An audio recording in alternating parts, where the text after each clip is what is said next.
Hi, this is a quick update for last video because there's two steps that I forget to mention.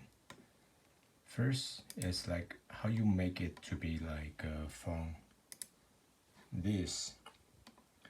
It's kind of like a skinny and to be something like a more meaty and fat font.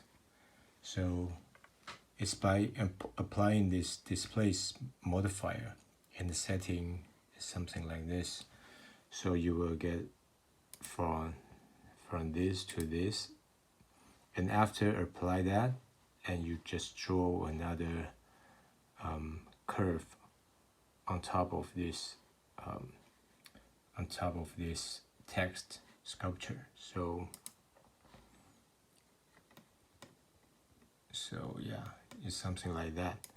Another thing is about the material. So when you rendering in cycle, you will get this like a green part you see in the image.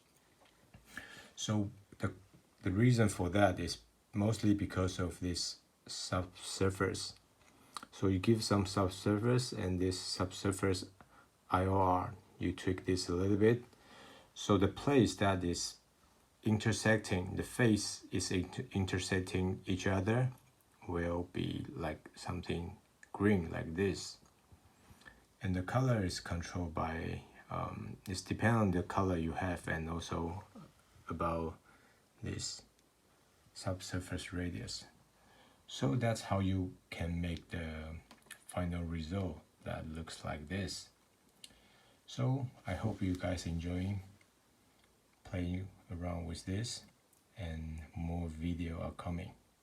So see you soon. Bye bye.